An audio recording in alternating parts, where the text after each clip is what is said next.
Martin Curley was here from Intel, and his peer Andy Grove made some very interesting comments in that he said that high-tech organisations are 3 times faster at adopting new technology than normal business, and public sector and government organisations are 3 times slower.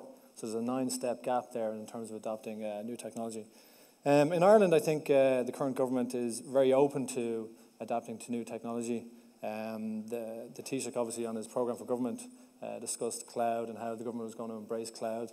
Indeed, last month, ourselves with the Minister announced Cloud for Gov, which is an innovative cloud platform for the public and private sector. So I think the government is definitely open to change. It's open to working with large multinationals that have invested heavily in Ireland and are looking to partner and collaborate. But you mentioned about the fact that the government is open to change, and we heard that from Pat Rabbitt earlier, but then when you deal with officials, do they have the same motivation, do they have the same interest to implement change? Because it is going to disrupt, and we heard Martin talking about disruption being good, but it disrupts their way of doing things, so are they into it? I think if we look back 10 or 15 years ago, unions and public sector organisations and departments were very much probably averse to change. And that's pretty natural in terms of where Ireland has progressed as an economy over the last sort of 20 years. But now in the recession that we're in this sort of era of austerity, the financial turmoil across the globe, I think people within the public sector clearly recognise that the old way of doing business and interacting with civil servants and the private sector is gone. So I think they're very open to change as well. I think they want to look at ways in which they can be re-skilled, embrace new technology, and they would like to, obviously, the government then to adopt technology, advance how public sector faces the citizens. But any interaction that we have had from an EMC perspective with the government and departments has been pretty proactive, and people are open to change now because they recognise they just have to do it. That's the way it is. There's no way of turning back. Mark, would you share that optimism about the desire for change, the realisation that there has to be this adaptability? Absolutely, and I think nothing succeeds like success. So what we've got to do is go out there, make some of these things happen, and then show that it's been successful. And I think that will encourage others who are perhaps more conservative to follow suit. So I think there's everything to go for. Diane, how important are policies for actually getting people to buy into driving change? So policy is hugely important, and it's becoming more and more important, I think, because the business requirements of the new businesses are very different. In a lot of ways, I think they're much more sophisticated. Starting a business even 5 years ago, your main thing is, would you have a broadband connection? Would you have a laptop?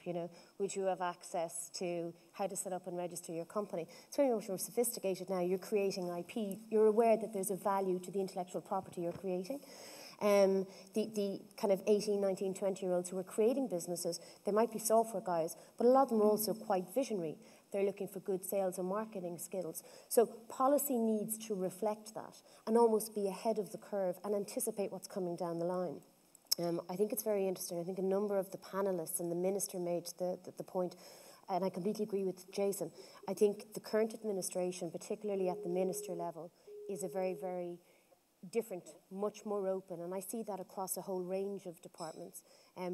Myself and my partners would have spent the last 3 years working through the various government departments as we permitted a submarine telecoms cable, the first to be built in Europe in 11 years.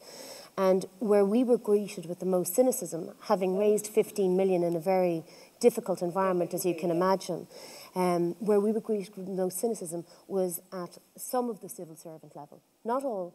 And some of them, like the Department of Taoiseach and Communications, must be praised for some of the support they gave us. But some of them were very cynical. Yeah, cynical in what way? Was it they were afraid for the government to be seen to be involved in taking the risk to support something? Or was it just that they didn't have the imagination to see the potential for something that you saw? I think some of them didn't have the potential to see what we were doing.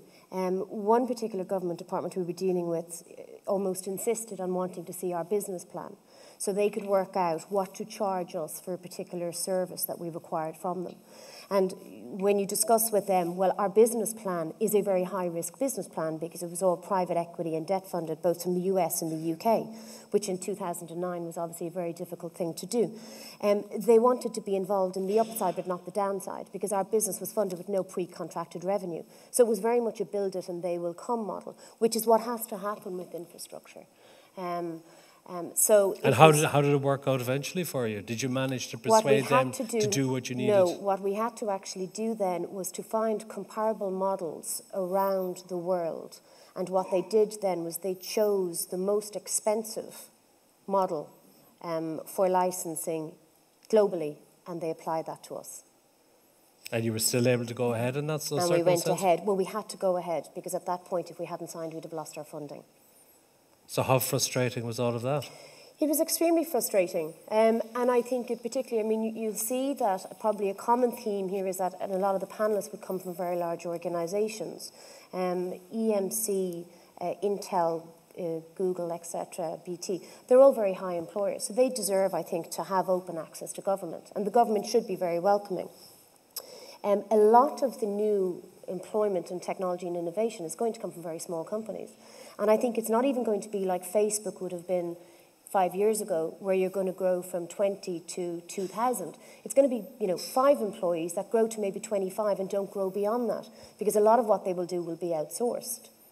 So it's about sort of how we must, I suppose, embrace these new type of companies, understand they have different requirements from the Intels now. In saying that, if you have 10 new cloud computing companies set up here, i.e. those who want to deliver their services over cloud computing, Jason is going to benefit from that, I would hope.